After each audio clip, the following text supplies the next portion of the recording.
Hey, what's up guys? Today, I'll show you a fantasy adventure film, The Secret of MOONACRE. Spoiler ahead, watch out and take care.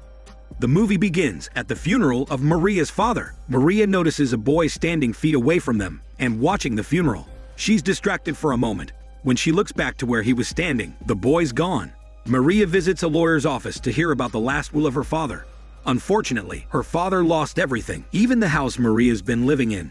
It seems the only thing he could leave her was a book titled The Ancient Chronicles of MOONACRE Valley. That evening, Miss Heliotrope, her governess, tries to comfort her and reassure her that despite what has happened, her father surely loved her. Maria, not wanting to hear further, promises that she's fine. When Miss Heliotrope leaves, she turns to the book she inherited for comfort. It talks about a young woman with a pure heart beloved by nature. One fateful night, the moon blessed her with moon pearls, which turned her into a moon princess. In the same valley where the moon princess resides, two ancient families lived in harmony, sharing nature's bounty. The moon princess was the daughter from the Denoir clan, who fell in love with Sir Rolf from the Merryweather clan. Their wedding was blessed by the moon princess' father, who presented them with a rare black lion. Meanwhile, as a wedding gift, Sir Rolf presented a unicorn to her.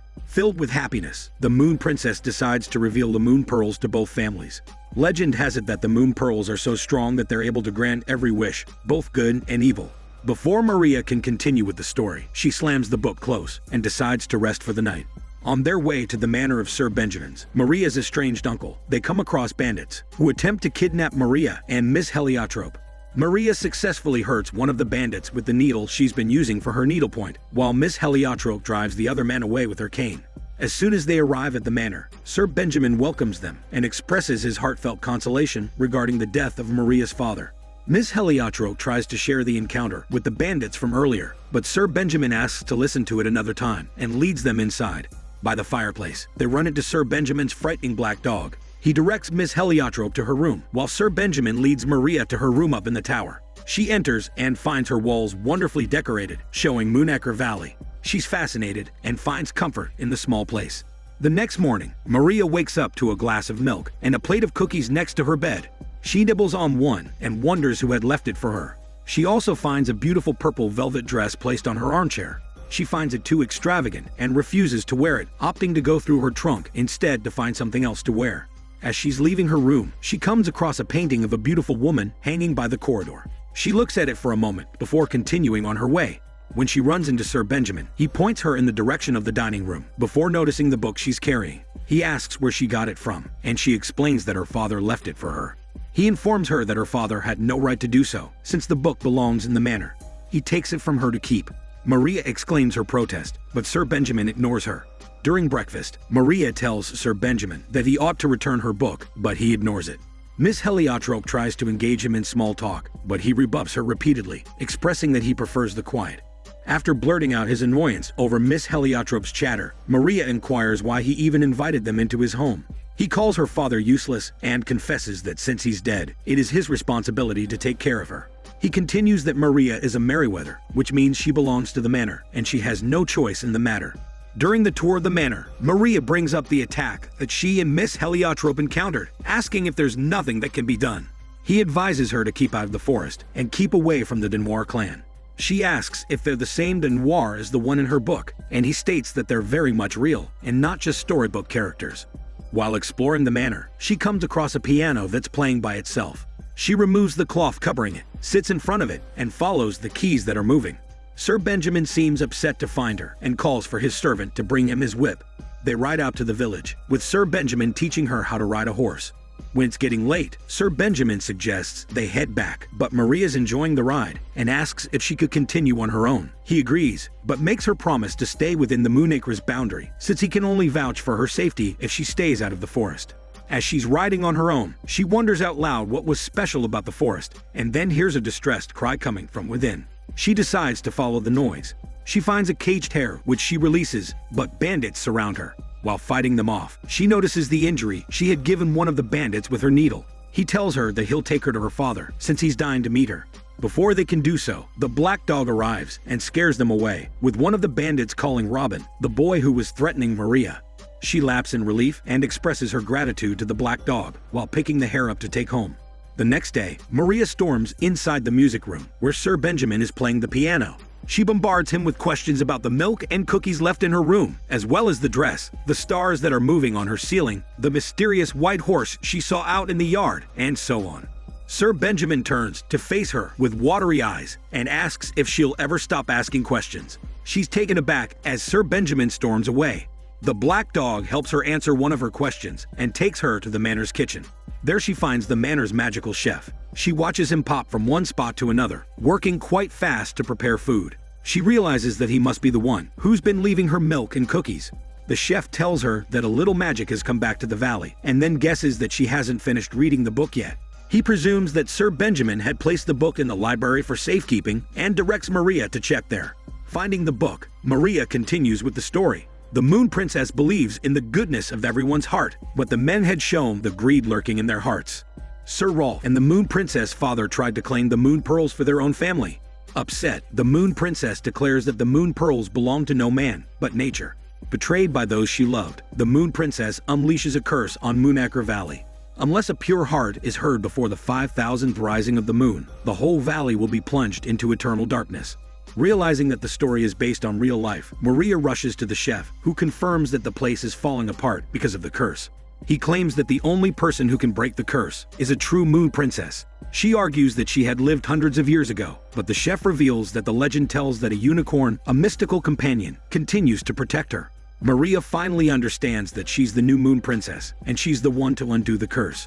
Refusing to believe this revelation, Maria runs away. She finds a cave inhabited by a woman who looked just like the woman in the painting back at the manor. She invites Maria inside her place and introduces herself as Loveday. She encourages Maria to stay, since she can't run away from what she's meant to do. Maria admits that she'd like to help, but doesn't know where to start. So Loveday suggests she finds the Moon Pearls, since nobody knows where they are, and both families think the other stole them. Maria states that both families are to blame, since the Denoirs have the casket, while the Merryweathers have the key. While contemplating, Maria realizes that the bookmark she's been using is hiding the missing key. With the key in hand, Maria asks Loveday to take her to the Denoirs, so she can retrieve the Moon Pearls from the casket.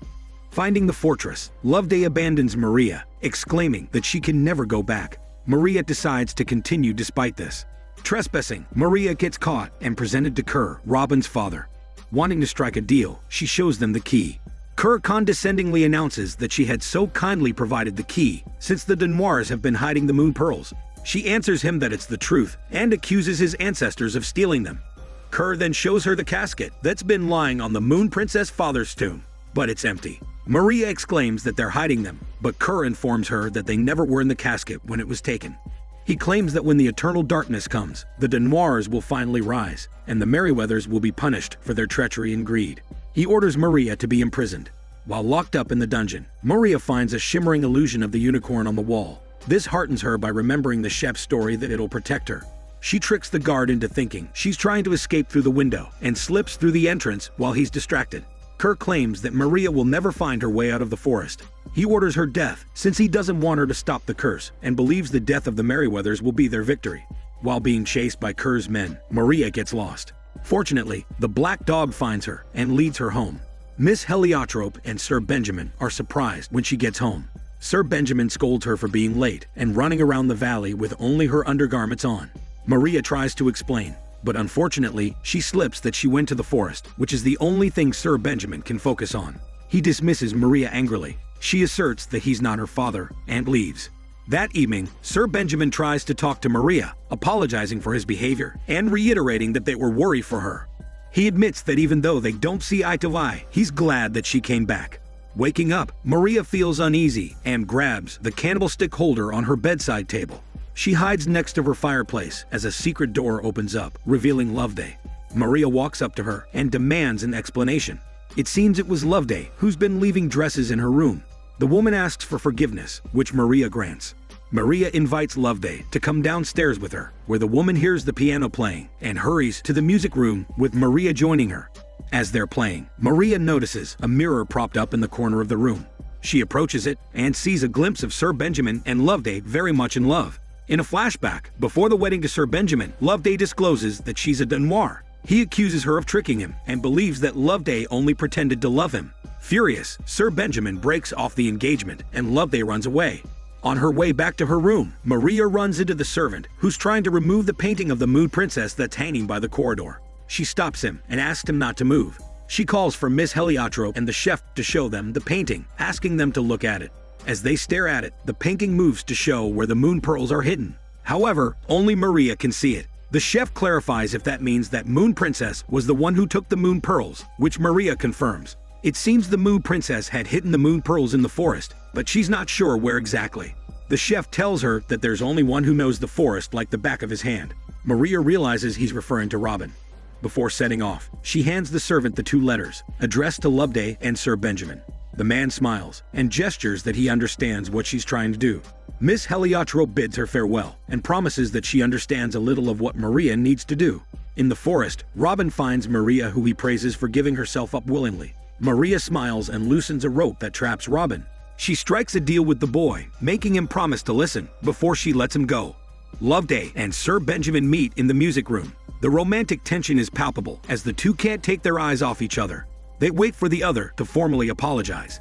As they're talking, they realize they've been deceived by Maria as the two show each other the letter they received.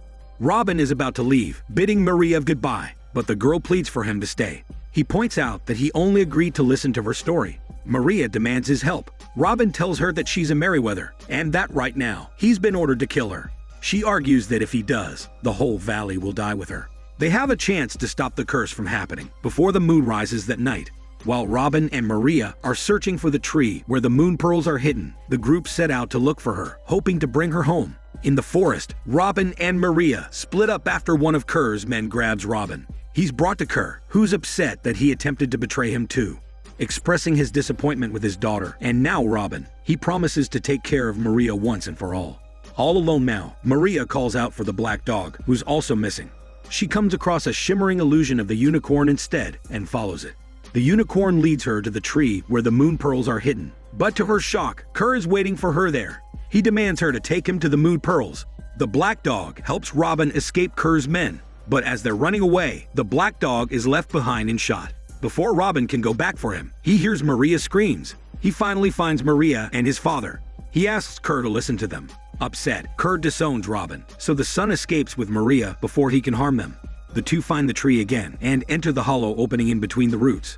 This is where they find the tomb of the original Moon Princess. As they're searching, Maria realizes that the image of the Moon Princess on the wall has a pearl necklace around its neck. She reaches for it, and it turns into the actual moon pearls in her hand. Before they can celebrate, Kerr's men catch up to them. They escape through a secret tunnel. Kerr reaches the cliff where the valley was cursed. Sir Benjamin arrives with his servant and the chef, followed moments later by Maria and Robin. Maria shows that they found the moon pearls and claims that it's greed that had brought misery to the two families. Loveday, revealed to be Kerr's daughter, also arrives. She calls for her father, asking him why there is so much hatred in him. Maria pleads for Sir Benjamin and Kerr to sacrifice their pride and save everyone, but she fails to convince them. She realizes that she must do it herself and jumps into the sea with the moon pearls. As the moon rises, a huge wave surges towards the cliff. It's actually made up of hundreds of white horses, and in the middle gallops a unicorn with Maria on its back. It brings her back to the group. Sir Benjamin embraces her in relief. Loveday claims that she's the real Moon Princess. The black dog also appears, but this time in his true form as the Black Lion. Sir Benjamin and Loveday reunite, with Sir Benjamin asking for forgiveness for his stubborn pride. The movie ends with the curse finally lifted, and the Merryweathers and Denoirs reconciling. This is Daniel CC Movie Channel. Stay safe and enjoy your day.